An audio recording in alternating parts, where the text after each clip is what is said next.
अगर पढ़ना है तो भाई हमारे भारत का बहुत सारा शूरवीर हुआ है, उसके बारे में पढ़ो। हम किसके बारे में पढ़ रहे हैं? जो हमारे भारत पे आके आक्रमण किया, हमारे भारतीयों को सर काटा, उसके बारे में हमको पढ़ना मजबूरी। नमस्कार मेरे दोस्तों, तो आज हम लोग एसएससी का सिलेबस स्टार्ट कर दिए हैं और हम लोग स्टार्ट कर रहे हैं आज मध्यकालीन भारत से, क्योंकि मध्यकालीन भारत से लेकर के और आधुनिक भारत तक में कुछ ज़्यादा सवाल देखने को मिलता है। हालांकि अगर एसएससी की बात करें तो आप सभी से निवेदन है कि आप लोग करंट अफेयर्स पे ज़्यादा ध्यान दीजिए। हम भी वक्त आएगा तो करंट अफेयर्स करवाएंगे। फ़िलहाल जो सिलेबस है उसको हम लोग तब तक खींच देते हैं, तो करंट अफेयर्स का एक इम्पोर्टेंट रोल रहेगा। तो चलिए हम लोग बात करते हैं मध्यकालीन इतिहास का। मध्यकालीन इतिहास जो है, माना जाता है कि जब मुस्लिम शासकों का जब भारत पे आक्रमण हुआ था, तब से लेकर के और अंग्रेज का ये 1757 का जो प्लासी की लड़ाई है, वहाँ तक की काल को मध्यकालीन भारत में माना जाता है। फिर प्लासी की लड़ाई जो होता है 1757 में, जब बंगाल के नवाब सिराजुद्दौला को जो मात मिलता है, तो वहाँ पर से फिर माना जाता है कि आधुनिक भारत शुरू हो जाता है। समझे, जब अंग्रेज का दबदबा हो जाता है उस समय से भारत पे।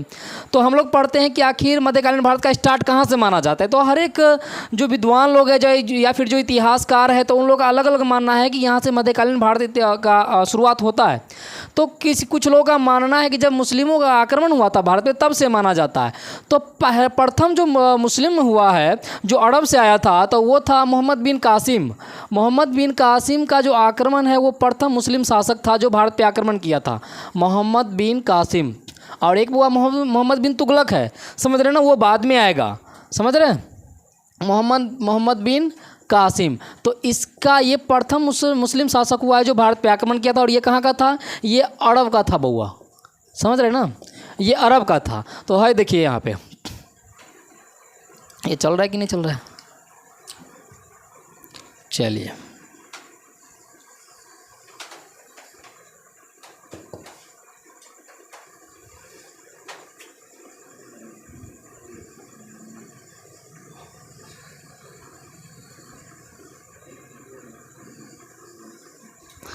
ठीक बन गया, ओके। देखिए ये हमारा आज़ादी मिला तब के बाद का ये है, समझ रहे। आज़ादी से पहले की अगर बात करें तो हमारा अखंड भारत जो है ये था, और यहाँ पे बांग्लादेश है वो भी आ जाएगा, समझ रहे। तो ये जो मोहम्मद बिन कासिम था, तो वह ये जब भारत पे आक्रमण किया था तो ये सिंध पे आक्रमण किया था, समझ रहे, जो कि सिंध अभी कहाँ पड़ जाता है, ये पाकिस्तान में पड़ जाता है, समझ रहे। तो ये सिंध पे आक्रमण किया था। और ये कब किया था? ये किया था भाई साहब 712 ईस्वी में किया था, समझ रहे हैं, 712 ईस्वी में। तो इसका एक क्या बोलते, कार्टून वाला तस्वीर बना दे। ये देखिए, एक आसमान में 3 तारा, बेटे केले खा लो 2 केले, मम्मी पैसा दो 6 रुपया, बेटा गलत बात, पापा पैसा दो 6 रुपया, बेटा पैंट पहन लो। चलिए मान लेते हैं कि ये मोहम्मद बिन कासिम है, समझ रहे हैं। और ये कहाँ से आया था? अरब से आया था। तो इसका ऐसा करते हैं कि ये भारत हो गया, हम थोड़ा सा इसको मिटा ही देते हैं, ये मोहम्मद बिन कासिम को मिटा ही देते हैं। हाय देखिए, ये हो गया अरबियन कंट्री, और ये इस तरह से आपको ये पूरा एशिया का लगभग बनेगा, समझ रहे। तो ये था हमारा, ये अरब है, समझ रहे ना, ये अरब है। बगल में आइएगा तो आपको ओमान, येमान, ये सब बगल में ही है। और ये हो गया अरब। तो यहाँ से ये भाई साहब ने आक्रमण किया था, देखिए यहाँ पहुँच गया, समझ रहे। और यहाँ पहुँच गया, ये कब किया था? 712 ईस्वी में किया था, समझ रहे। उसके बाद ये पहला मुस्लिम शासक था जो भारत पे आक्रमण किया था, मोहम्मद बिन कासिम। उसके बाद आप देखिएगा तो इधर ही आपको काला सागर के पास में तुर्क है, और तुर्क के लगभग इतना बड़ा एरिया था जो गजनी का एरिया माना जाता है, समझ रहे ना। और एक व्यक्ति हुआ है जिसका नाम है अलप्तगीन। अलप्तगीन ने क्या किया था? तुर्क राज की स्थापना किया था, समझ रहे। अलप्तगीन, क्या नाम था उसका? अलप्तगीन। तो इसने गजनी में एक तुर्क राज का स्थापना किया था जिसका नाम था अलप्तगीन। अलप्तगीन। उसके बाद क्या हुआ कि इस पूरे साम्राज्य पे सुबुक्तगीन नाम का एक बंदा था जिसने इसको अपने अधीन कर लिया। सुबुक्तगीन ये कब किया था? सुबुक्तगीन ये 986 ईस्वी में 986 ईस्वी में सुबुक्तगीन ने क्या किया? इसको अपने अधीन कर लिया, समझ रहे हैं, 986 ईस्वी में। और उसके बाद ये सुबुक्तगीन ने यहाँ भी आक्रमण किया था, भारत में भी आक्रमण किया था। उसके बाद इसका पुत्र हुआ है मोहम्मद गजनवी। मोहम्मद गजनवी ने 997, इसी का पुत्र है, सुबुक्तगीन का पुत्र है मोहम्मद गजनवी। इसका पुत्र मोहम्मद गजनवी, इसी को मोहम्मद गजनी के भी नाम से जाना जाता है, समझ रहे हैं। तो मोहम्मद गजनी ने इस पूरे क्षेत्र पे कब्जा कर लिया 997 ईस्वी में। और उसके बाद जब ये यहाँ का शासक बन गया तब ये मोहम्मद गजनवी भारत पे चढ़ाई करना शुरू किया। और माना जाता है कि ये 1001 विशेष आक्रमण करना प्रारंभ किया और 1027 ईस्वी तक टोटल 17 बार भारत पे आक्रमण किया, समझ रहे हैं। कुल 17 बार भारत पे आक्रमण किया है कौन? मोहम्मद गजनवी। तो ये गजनी का शासक कब बना था? 997 ईस्वी में। और भारत पे चढ़ाई कब से शुरू किया था? 1001 ईस्वी से, समझ रहे हैं।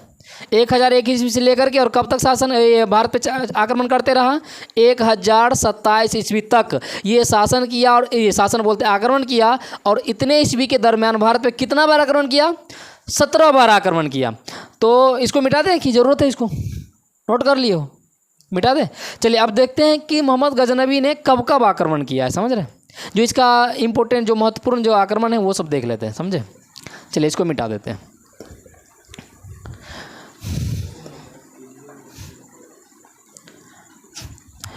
काला सागर जो है आपका, जो भी आपको पड़ जाता है, ये यूक्रेन और रसिया के बीच में जो पड़ जाता है, जिसके काला सागर के रास्ते से ही रसिया ने क्या किया, अपने आर्मी को उतारा था और ये यूक्रेन को घेर लिया था, समझ रहे। उसी के थोड़ा सा आप बोलते हैं, क्या बोलते हैं, इधर दक्षिण की तरफ आइएगा तो आपको तुर्क पड़ जाएगा। वो तुर्क का लगभग एरिया उधर का गजनी का एरिया था, समझ रहे। तो चलिए इसको भी मिटा देते हैं। गजनवी किसका पुत्र था? सुबुक्तगीन का पुत्र था, समझ रहे हैं। तो 1001 ईस्वी में ये भाई साहब ने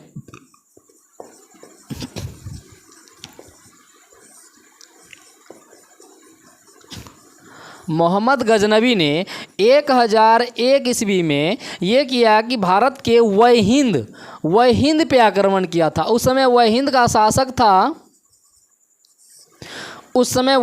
शासक था जयपाल। और जयपाल को हरा दिया था। तो जयपाल को इतनी शर्म आई कि बेचारा आत्महत्या कर लिया था, सुसाइड कर लिया था, समझ रहे। 1001 ईस्वी किस पे आक्रमण किया था? वहिंद पे, समझ रहे।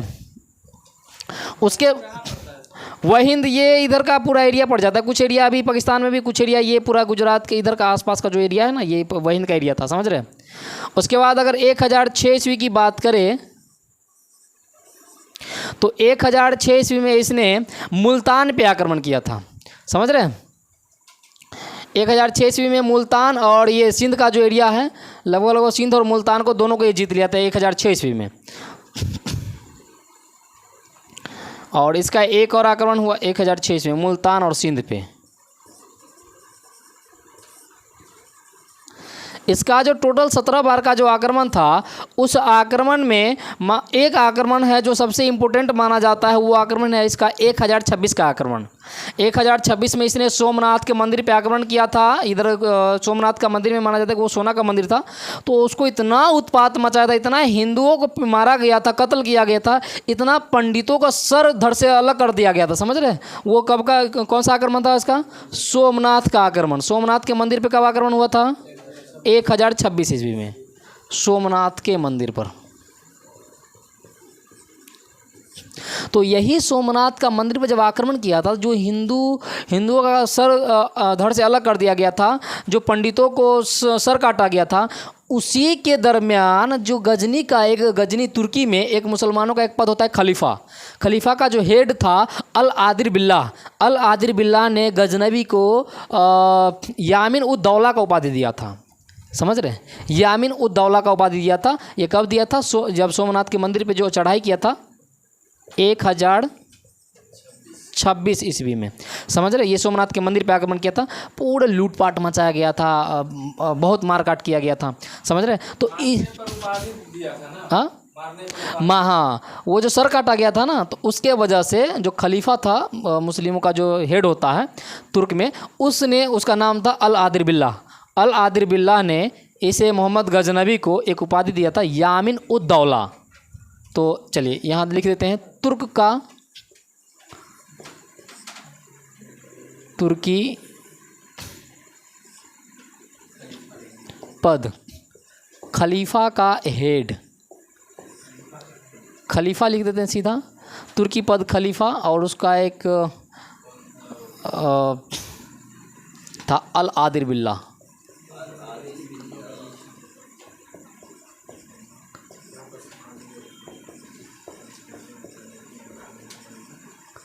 अल आदिर बिल्ला ने इसे कौन सा पद उपाधि दिया था मोहम्मद गजनबी को?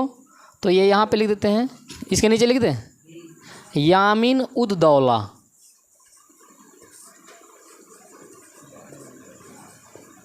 ये इसका उपाधि दिया था, ये बात याद रख लीजिएगा कि यामिन उद दौला किसको उपाधि दी गई थी, या फिर मोहम्मद गजनबी को कौन सी उपाधि दी गई थी।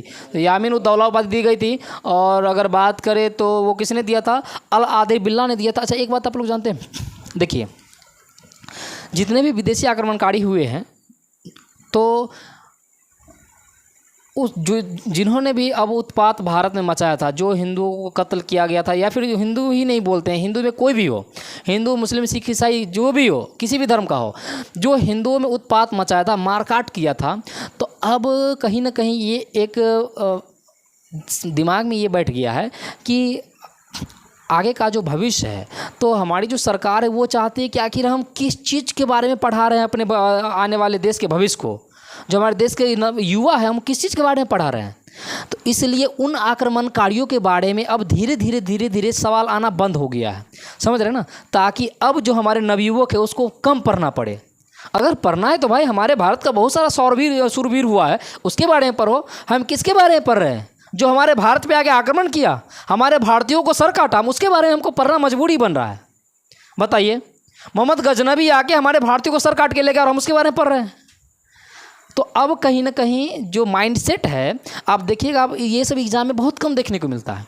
ये तो मजबूरी है कि ये मेडावलिस्ट यहाँ शुरू होता है, मुझे ही पढ़ाना पड़ रहा है, समझ रहे हैं ना, तो मुझे पढ़ाना। लेकिन अभी तक हम जितना सवाल पलटे हैं प्रीवियस एसएससी का प्रीवियस क्वेश्चन का, तो उसमें से बहुत कम देखने को मिला है कि यहाँ से सवाल उठता है। और आने वाला समय कुछ दिन पहले भी सुनने को मिला था कि ये इंटर वाला सिलेबस से ये मुगल को हटा दिया गया था, हटा दिया गया ना। सिंपल सी बात है, समझ रहे ना, हटाना भी चाहिए। जो हमारे यहाँ हमारे संस्कृति को लूटा है, हमारे भारत को लूटा है, भारतीयों का सर काटा है, और हमारा मजबूरी के उसके बारे में पढ़ रहे हैं। और जबकि उससे कहीं शूरवीर हमारे भारत देश में पैदा हुआ है, उन्होंने अपने जानों की, अपने प्राण की बलि दिया है, उसके बारे में नहीं पढ़ते, और हम उसके बारे में पढ़ते हैं जो हमारा सर काटा है। तो अब धीरे कहीं ना कहीं हटा रहा है, और इसका एग्ज़ाम में भी बहुत कम सवाल देखने को मिलता है, समझ रहे हैं। तो हम इसमें उतना फोकस नहीं करेंगे ज़्यादा। हम पढ़ा रहे हैं, मेडावल हिस्ट्री है तो हम पढ़ा रहे हैं, चूँकि इसलिए नहीं करेंगे क्योंकि यहाँ से अब सवाल बहुत कम मिलता है। अब जो है ना, अब हर चीज़ अपडेट खोजता है, समझ रहे हैं। तो अब अगर आपको निकालना एसएससी या कोई भी एग्ज़ाम निकालना है, तो आपको अपडेट रहना पड़ेगा। आपको करंट का जो जानकारी है वो आपको देश के बारे में जानना पड़ेगा ज़्यादातर। इसलिए अब सिलेबस उतना नहीं भागिएगा, समझ रहे हैं ना। सिलेबस आज से नहीं, बरसों से पढ़ाया आया जा रहा है। कितना स्टूडेंट पढ़ेगा भाई। और मान लेते हैं कि देखिए, जैसे कि आज आपसे हम जिक्र किए थे, आप ही लोग बताइए कि इस यहाँ जो है आपके गांव में मान लेते हैं कि 100 सीट पे आ गया है नौकरी बहाली, और आपको मतलब ये क्वेश्चन तैयार करना है। तो अब मान लेते हैं कि 100 मतलब सीट है, उसको 100 युवा को आपको नौकरी देना है, और पता चला कि हमारे गांव में हमारे पंचायत में लगभग मान लेते हैं कि 5000 युवा है और सीट 100 है। तो बताइए आप कैसा क्वेश्चन सेट कीजिएगा भाई साहब। अगर उसमें से अगर 4-5 हज़ार अगर बच्चा पास कर गया 10,000 में से, तो मार होगा कि नहीं होगा। और आपको तो 100 सीट देना है, तो आप तो कोशिश कीजिएगा कि हमको 9,990 मतलब 9,900 बंदा को छांटना है। तो आप कैसा क्वेश्चन सेट कीजिएगा, आप ही बताइए। कोशिश कीजिएगा ऐसा क्वेश्चन दे कि इसमें से बहुत कम बच्चा हो जो बना सके, यही ना क्वेश्चन सेट कीजिएगा। और आप जानबूझ के क्वेश्चन में ट्विस्ट लाइएगा, समझ रहे। यही माइंडसेट एसएससी वालों का है, समझ रहे ना। सीट है 1,000 और भरता है 5 लाख बच्चा, तो ये जो 4,50,000 4,90,000 बच्चा को जो छांटना है भाई साहब, कैसा कैसा क्वेश्चन तैयार करेगा वो। और आप ही बताइए कि आज से नहीं कितना दिन से पढ़ाया जा रहा है। हर क्वेश्चन सेट करने वाला जानता है कि ये बच्चा पढ़ा होगा, क्या ये सिलेबस में है। और ये देते समय वो खुद डर जाता है कि ऐसा ना हो कि इसमें से 2 लाख बच्चा बना ले, तो भाई सीट कहाँ से देगा वो। इसलिए इस तरह का क्वेश्चन नहीं देता है। और हमने इसका रिकॉर्ड भी देखा है, 6 साल का हमने आपको रिकॉर्ड देखा है, 2016 से प्रीवियस क्वेश्चन देखे हैं, एक भी सवाल इस तरह से नहीं आया है, समझ रहे हैं। तो बस एक नॉलेज के लिए दे रहे हैं आपको। और क्या ठीक कि कहीं आ जाए। क्वेश्चन 3-4 तरह का सेट किया जाता है। कुछ क्वेश्चन होता है ऐसा 5-10 क्वेश्चन रहता है जो सबको लगे कि चलो हम कुछ बनाए हैं, सबको ऐसा क्वेश्चन दिया जाता है। उसके बाद कुछ क्वेश्चन को थोड़ा सा ट्विस्ट किया जाता है कि आप यहाँ से छांटना शुरू करते हैं, समझ रहे हैं। तो ये सब आ जाए तो आप छोड़ के क्या आइएगा। चलिए समझ गए। और लास्ट का जो इसका आक्रमण था 1027 में, वो यहाँ विद्रोहियों का एक मतलब क्या बोलते हैं, एक आक्रोश हो गया था। तो उस विद्रोही जाटों का विद्रोह हो गया था। तो जाट के विद्रोह को दबाने के लिए मोहम्मद गजनी फिर से आया था, समझ रहे। और उसके बाद इसका 1030 ईस्वी में इसका देहांत हो गया था, समझे। कब देहांत हो गया था इसका? लास्ट आक्रमण कब हुआ था? 1027 में, समझ रहे हैं। ये किस लिए हुआ था? तो जाट के विद्रोह, जाटों का जो विद्रोह हुआ था उसको दबाने के लिए, जाटों के विद्रोह को दबाने के लिए 1027 में। और इसका देहांत नीचे आ रहा है क्या? तो इसका देहांत कब हो गया था? 1030 ईस्वी में मोहम्मद गजनवी का मृत्यु हो गया था, समझे। चलिए, अब 1030 में इसका मृत्यु हो गया। अब फिर एक और तुर्की आक्रमणकारी आएगा, वो है मोहम्मद गजनवी, समझे। वो आया था तो वो पहली बार गुजरात का एक कन्नौज का क्षेत्र है, तो वहाँ गुजरात में उसने मुल्तान पे आक्रमण किया। और पहली बार वहाँ का शासक था मूलराज द्वितीय, अभी पढ़ा देते हैं, तो वो उसे हार गया था मोहम्मद गौरी। तो उसके बाद फिर 1175 में मोहम्मद गौरी बोले, गजनवी बोल दिए थे, हो सकता है। तो ये तो चलिए मिटा दें। तो अच्छा है कि आप लोग एक्टिव हैं, कुछ गलती कर बोलते हैं तो पकड़ लेते हैं। चलिए इसे मिटा देते हैं।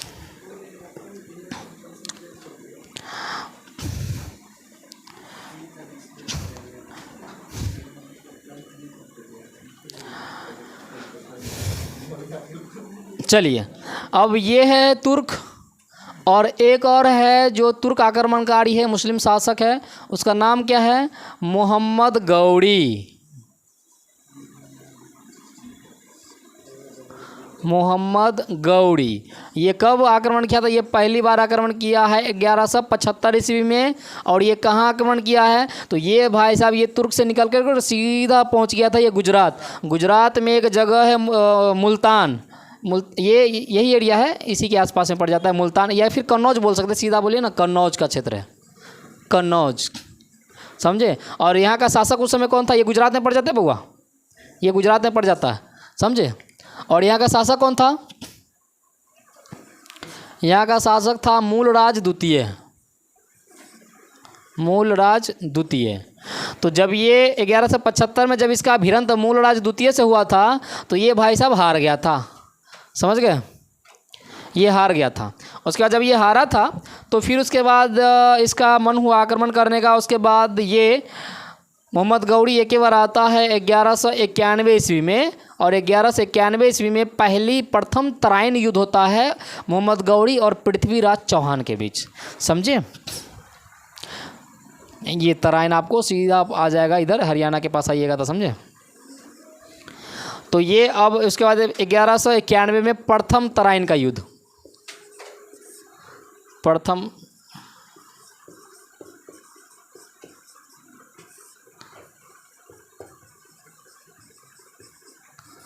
तराइन का युद्ध।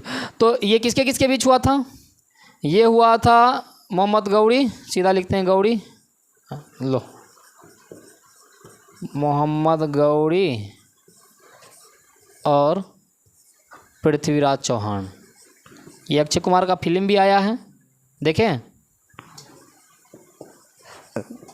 पृथ्वीराज चौहान के बीच हुआ था। तो प्रथम जो लड़ाई हुआ था तराइन का लड़ाई 1191 में, इसमें मोहम्मद गौरी हार जाता है, समझ रहे। तो कहा जाता है कि हमारा जो भारतीय होता है ना, वो बहुत भावुक होता है, शुरू से ही है, और हम लोग है भी उसका वंशज ही है, देख ही रहे। तो ये जो गुण होता है वो पीढ़ी दर पीढ़ी तो रूपांतरित होते रहता है। और देख ही रहे कि अभी भी भारतीय लोग ज़्यादा भावुक होते हैं। आज तक भारत का इतिहास, हाँ, तो आज तक इतिहास मतलब इतिहास गवाह है कि आज तक भारत कभी भी दूसरे मुल्क पे कभी भी आक्रमण नहीं किया है। वो हमेशा डिफेंस किया है, अपनी बचावा किया है, अब बचावा करते हुए सामने वालों को पराजित किया है। समझ रहे हैं? तो ये है भारत का पावर, और ये है भारत की संस्कृति। तो पृथ्वीराज चौहान उस युद्ध में जीत जाता है, जबकि युद्ध का एक नीति कहता है कि हारने वाले बंदे को मृत्यु दंड मिलता है। समझ रहे? लेकिन पृथ्वीराज चौहान ने मोहम्मद गौरी को मृत्यु दंड नहीं दिया। माना जाता है कि पृथ्वीराज चौहान अपने दरबार में इसे सत्कार के साथ इसे वापस विदा कर दिया था, और इस चीज़ को मोहम्मद गौरी ने अपनी बदनामी समझा था। समझ रहे हैं? यहाँ तक कहा जाता है कि पृथ्वीराज चौहान ने अपनी हार तक उसे पहना करके विदा कर दिया था, और इस चीज़ को मोहम्मद गौरी ने अपनी बदनामी समझा। और जब ये तुर्क लौटा था, समझ रहे हैं ना, तो जब ये तुर्क लौटा था तो वो अपनी बदनामी को सह नहीं पा रहा था, और कहा जाता है कि ये एक कमरे में बंद हो गया था मोहम्मद गौरी, और 1 साल तक लगातार प्लानिंग किया, रणनीति किया कि हम किस तरह से पृथ्वीराज चौहान को हराना है। तो पता चला कि भारतीयों की कमजोरी होती है, उसके अपने लोग उसे कमज़ोर कर देते हैं। समझ रहे हैं ना? और जब वो आया तो भारत का एक शासक हुआ है जयचंद, तो जयचंद को पहली बार जाके उसे जयचंद से मिला और जयचंद को अपने में मिला लिया।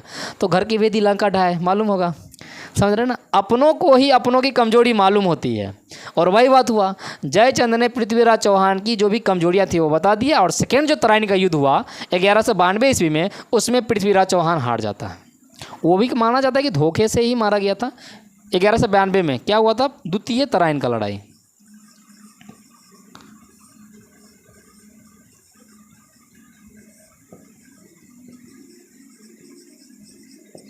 तराइन का युद्ध। इसमें अच्छा, इस वाला में यहाँ लिख देते हैं कि मोहम्मद गौरी पराजित हुआ, और इसमें मोहम्मद गौरी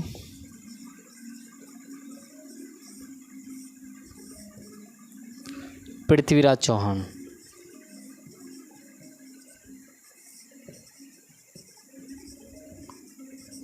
इसमें पराजित कौन हुआ? पृथ्वीराज चौहान। समझ गए? और फिर उसके बाद चंदावर की लड़ाई एक होता है, और लास्ट चंदावर की लड़ाई में अब बताइए कि जो इसको साथ दिया था जयचंद ने, चंदावर की लड़ाई में जयचंद को ही हरा दिया। समझ रहे हैं?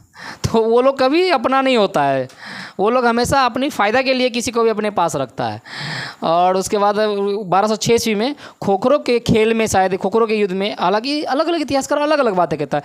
कोई कहता है कि जब वो शायद नमाज अदा कर रहा था तो कोई से चाकू मार के चला गया तो उससे मौत हो गई थी, और वैसे माना जाता है कि इसका जो मौत हुआ था वो खोखरो की लड़ाई में हो गया था 1206 ईस्वी में। समझ रहे हैं? तो अक्सर जहाँ आपको खोखरो का लड़ाई ही देखने को मिलेगा, खोखरो की लड़ाई। खोखरो की लड़ाई में, अरे फ्रेश लिख देते, इसको मिटा दे क्या?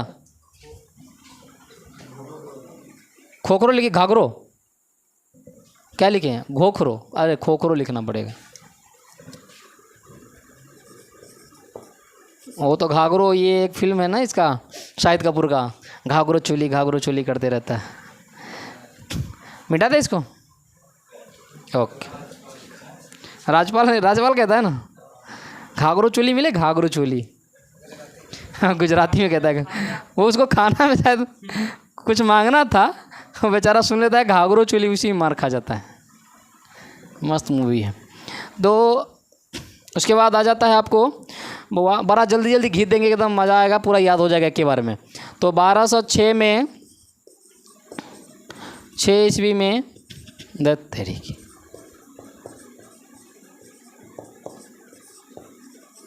खोखरो की लड़ाई में मोहम्मद गौरी की मृत्यु हो जाती है। लड़ाई में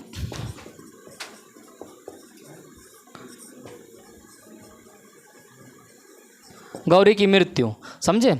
उसके बाद जो, अच्छा, ये मरने से पहले इसका जो भी मतलब सेना हुआ है या फिर इसका जो गुलाम हुआ है, सबको इसने एक अच्छे अच्छे पद पे बैठा दिया था, समझ रहे। तो जो इसका एक गुलाम था कुतुबुद्दीन ऐबक, तो कुतुबुद्दीन ऐबक को इसने दिल्ली का जो दिल्ली जो साम्राज्य वहाँ का शासक बना दिया था। और इसका एक और सेना था और गुलाम भी मान सकते हैं उसको, जिसका नाम था बख्तियार खिलजी। तो उसको पूर्वी भारत का कुछ साम्राज्य था, उसको सौंप दिया था कि तुम इसको संभालो। और पूर्वी भारत आने के दरमियान में ही बंगाल से वो बिहार गया था और बिहार में नालंदा विश्वविद्यालय को नष्ट करवा दिया था, समझ रहे। जिसमें माना जाता है कि नालंदा विश्वविद्यालय में इतने पुस्तकें थी कि आग लगाया था तो 1 महीने तक लगातार जला, तब भी पूरा पुस्तक जल नहीं पाया था, समझ रहे। इतनी बड़ी उस समय हमारा देश में मतलब शिक्षा विकसित। चलिए मिटा दे इसको। ओके, तो आज हम लोग यहाँ तक हम लोग सिर्फ स्टार्टिंग देखें मिडाइवल हिस्ट्री का। अब यहाँ से दिल्ली सल्तनत पढ़ाएंगे और तब दिल्ली सल्तनत पढ़ने में मज़ा आएगा, समझे। तो 1208 ईस्वी से आ जाता है कुतुबुद्दीन ऐबक। तो 1206 में आता है, लेकिन उस समय कुतुबुद्दीन ऐबक को शासक की उपाधि नहीं मिलता है, समझ रहे ना। 1206 में आता है लेकिन उसे शासक की उपाधि नहीं मिलता, तो चला जाता है तुर्क। फिर तुर्क जाने के बाद फिर से वहाँ से शासक का उपाधि लेके आता है और तब जा कर के 1208 से वो वास्तविक रूप से फिर वो शासन करता है और 1210 तक करता है, समझ रहे। तो ये दिल्ली सल्तनत कल स्टार्ट करेंगे। हाँ।